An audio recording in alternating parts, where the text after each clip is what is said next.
Pues muy amablemente, después de mucho tiempo, el expresidente Álvaro Uribe nos dio una entrevista muy interesante la semana anterior. En esa entrevista tuvo esta referencia que van a escuchar. Ahora, a mí me han hecho unos ataques. Por ejemplo, algunas de esas personas dicen desde hace rato, y lo han repetido, es que Uribe entregó el plebiscito. Cuando nosotros ganamos el plebiscito con el no, yo llamé al presidente Santos a proponerle un gran acuerdo nacional. Él no quiso hacerlo, prefirieron complacer a la FARC, pero nosotros dimos toda la batalla. Entonces dicen, Uribe entregó el plebiscito. Hombre, a mí lo único que me faltó en esa lucha, que después siguió, y siguió en unas promesas del gobierno Duque, y que creo que la historia nos ha dado la razón. Mire, este problema tan grande de orden público, de droga, etcétera, lo único que me faltó fue volverme subversivo. Y yo soy de una estructura inamovible, democrática e institucional. Señor expresidente Juan Manuel Santos, gracias por atendernos. Buenos días. Bienvenido a 6 AM de Caracol. Buenos días, Julio. Los saludo a usted, a su equipo de trabajo y a toda su audiencia. Señor expresidente, ¿por qué no aceptó ese acuerdo que le propuso Álvaro Uribe? Mire, Julio, a mí me da mucha tristeza ver a un expresidente diciendo cosas que son absolutamente falsas, contraevidentes. Hay fotos, hay filmaciones, hay todo tipo de documentos que comprueban que yo invité al expresidente Uribe a Palacio. Allá se sentó conmigo, llegó acompañado de Oscar Iván Zuluaga, de Carlos Holmes Trujillo, de Marta Lucía Ramírez, de los líderes del no. Lo invité a que renegociáramos el acuerdo como lo había establecido la Corte Constitucional. Y allá fueron, por invitación mía. Y de esa reunión salieron una serie de grupos de trabajo que se reunieron durante mes y medio, revisando el acuerdo, porque yo les dije a ellos y le dije después al expresidente Pastrana, ustedes dicen que quieren la paz, pero que no les gusta este acuerdo. ¿Qué quieren que cambiemos en este acuerdo para que ustedes queden satisfechos? Y ese ejercicio de grupos de trabajo sobre el acuerdo generó 60 propuestas de modificaciones y se acogieron 58. Entonces yo sí no entiendo cómo a estas alturas el expresidente Uribe en cierta forma hace el ridículo, porque es que han salido las fotos, han salido las filmaciones de televisión de esas reuniones, de esos grupos de trabajo, e inclusive la evidencia de la reunión que tuvimos con el doctor Luis Carlos Villegas, el expresidente Uribe. Yo fui como presidente de la República, fui a Medellín, le pedí una audiencia en el ubérrimo, él no la aceptó, sino dijo que nos reuníamos en la base aérea allá de Río Negro. Llegó acompañado de Juan Gómez Martínez, a donde les dijimos, mire, ahí están prácticamente todos los puntos que ustedes han venido proponiendo aceptados. Y no aceptaron, o no aceptó Uribe, porque dijo que no tenía tiempo, que si era una notificación o una consulta.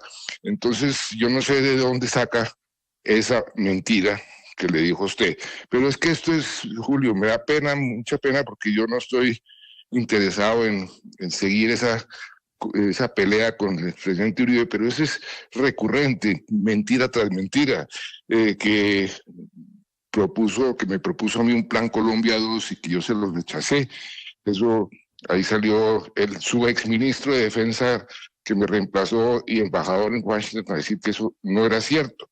Que yo no estaba en Colombia, hágame el favor, durante la operación Jaque. Ahí están las fotos mías recibiendo a Ingrid Betancourt y a todos los secuestrados, y en esa operación yo estuve presente minuto a minuto, que yo recibí $12 millones de la mafia y sobornos de Odebrecht, cuando la verdad es que los que recibieron sobornos y se fueron a la cárcel fueron los funcionarios de Uribe, y quien estuvo acusado en la campaña fue su candidato, no yo, que cuando lo metieron a la cárcel le dijo a María Isabel Rueda y a Vicky Dávila en una entrevista que yo había sido el responsable de que él terminara en la cárcel, al igual que sus exministros. Por Dios, ¿qué tengo que ver yo con esa decisión de la Corte Suprema de Justicia? Que me robé el plebiscito y que todos los problemas que está viviendo el país son producto del acuerdo de paz, cuando la realidad, y todo el mundo lo sabe, es que buena parte de los problemas del país se debe precisamente a lo contrario, a que no se ha implementado el acuerdo de paz. Se inventó eso del petrosantismo. En fin, es una secuencia de mentiras que yo me he puesto a averiguar, bueno, qué es lo que quiere Uribe, por qué está en esa actitud hace muchos años.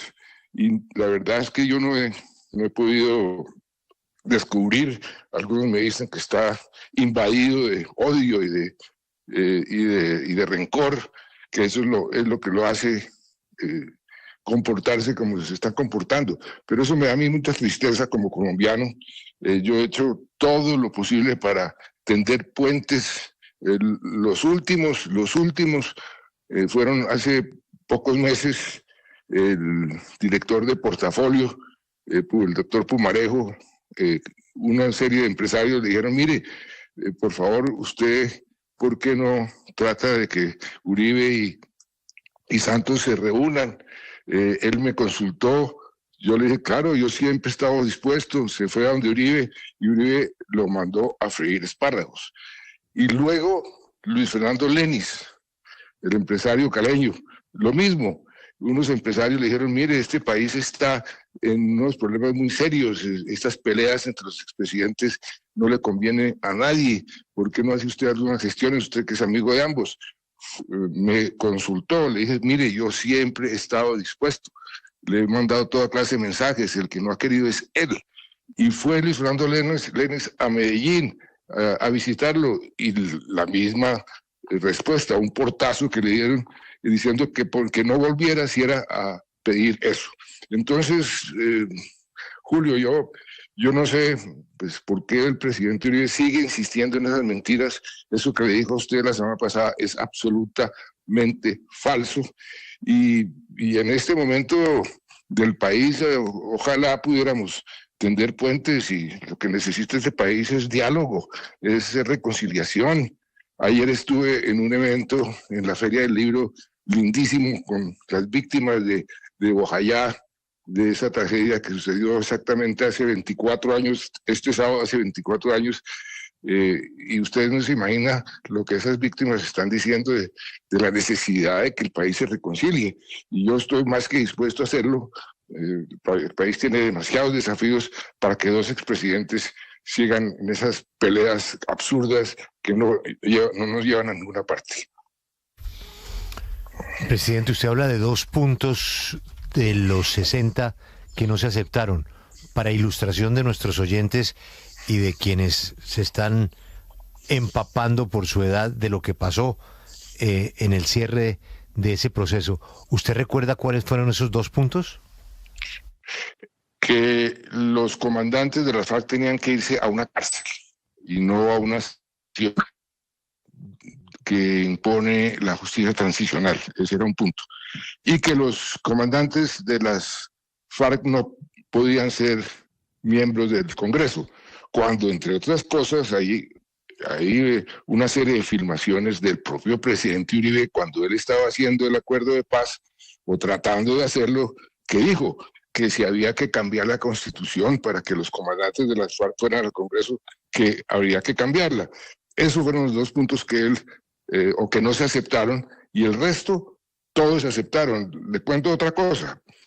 El presidente había puesto 6 puntos. Los 6 puntos se aceptaron. yo le mandé decir con Frank Pearl, él estaba en su casa allá en Nilo, le dije a Frank, mire, vaya donde usted que es amigo del expresidente Pastrana y le dice que sus 6 puntos fueron aceptados, que salga a apoyar el acuerdo. Frank Pearl fue hasta Nilo, le dijo exactamente eso, mire, sus 6 puntos están aceptados. Estaba creo que con Camilo Gómez. Y pregúntele a Frank Pearl cuál fue la respuesta del expresidente Pastrana. Fue un poco dubitativo y dijo, ¿sabe qué? Es que políticamente no nos conviene. Que ese ha sido el fondo de todo esto, la política, que políticamente no conviene apoyar el acuerdo, que políticamente no conviene tal cosa y tal otra. Esa miopía, esa actitud de que por razones políticas el bienestar de la gente y el bienestar del país se pone en tela de juicio, eso es lo que nos tiene a nosotros en esta situación. Por eso además yo aprovecho, Julio, de hacer un llamado a todos los candidatos que dejen la agresividad. La presidencia el 8 de agosto va a enfrentarse a un problema muy serio, que es cómo resolver estos problemas que estamos teniendo en este momento, que se están gestando, que se han venido gestando en estos últimos tiempos, y eso requiere un mínimo de consensos, un mínimo de acuerdos, y eso es lo que el país necesita, consensos y acuerdos para resolver los problemas de la gente.